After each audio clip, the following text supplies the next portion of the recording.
Hey, welcome back to all my followers. If you're watching this on Facebook or another platform, please go to my YouTube channel and follow, like, subscribe, all of the above. I'd like to find 3 new followers every day for the next year. That way I can get to the top of YouTube's algorithm and start generating and helping more people with the things that I believe God wants to say. All right, so this is what I've got today.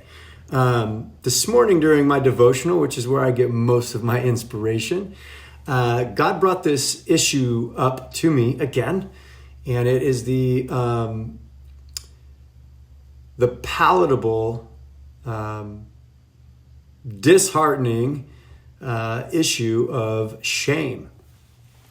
And those of us who are in any form of recovery or walking out our addictions or poor life choices, sex addiction, food, you name it, right? Shame is something that just locks us in and keeps us in this cycle. So I want to, first of all, read to you what the dictionary definition of shame is, just to bring us back to that little spot so we have a real clear idea of what we're talking about here. So shame is a painful feeling of humiliation or distress caused by the consequences of wrong or foolish behavior.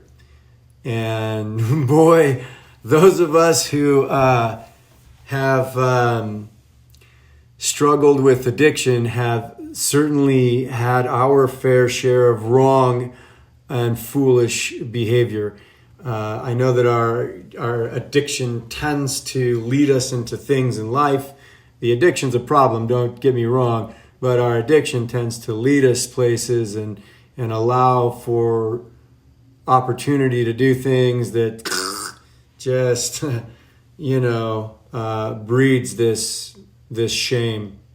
And unfortunately, what happens with shame is it produces loneliness, and then loneliness in turn leads us to this sense of desperation and isolation, and we end up deciding to self-medicate once again to make ourselves feel better because we don't like the way that we're feeling, and that cycle then continues because we go and do the thing that we're shameful about, or we do the thing that leads us to the choices that we make that brings the shame, and on and on and on. I liken it like going to a dirty, toxic well. So if you could imagine, like we all have to drink, water in order to be hydrated and to live.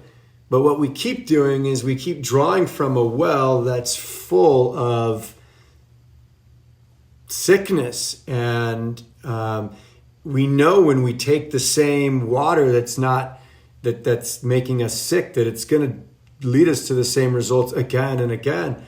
But we don't know what to do because we need to fill this void that's inside us. We need to have some sort of sustainability, but it always leads us back to the same sickness again and again. So during my devotional time, God brought me back to the story of the woman at the well, right? So in John chapter 4, you can read it yourself when you'd like.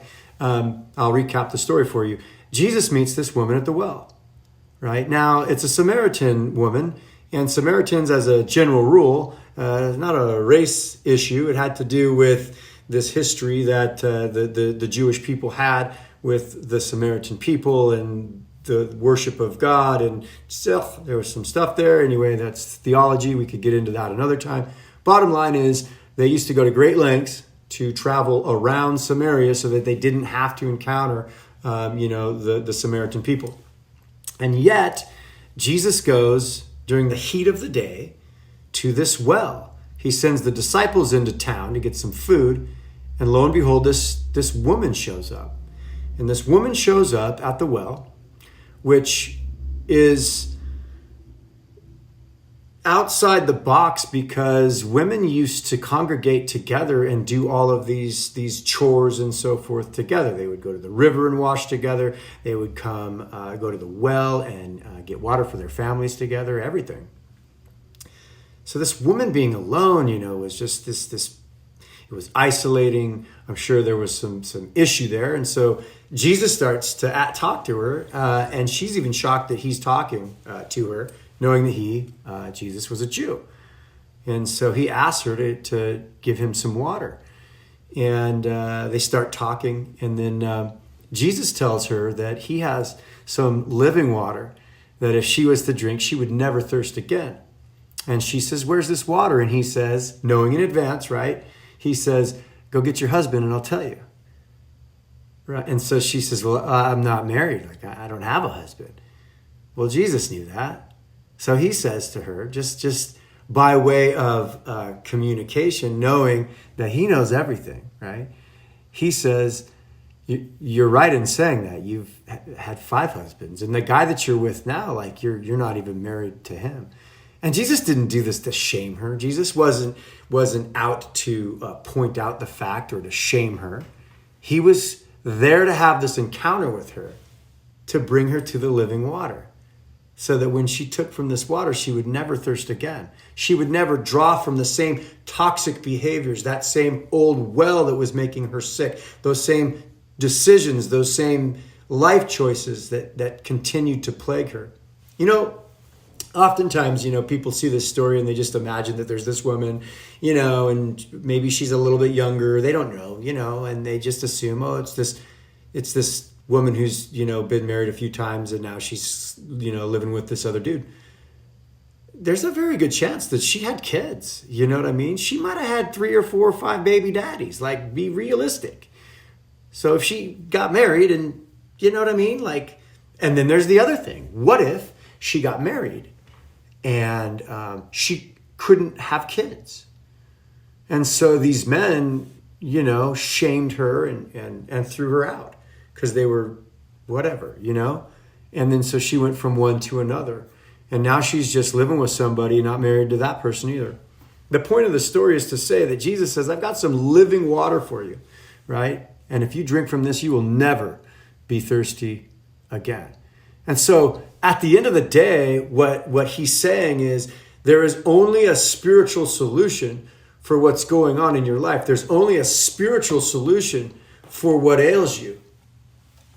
And the living water is available. It's available to all of us. If you guys like the videos that I'm putting together, do me a favor.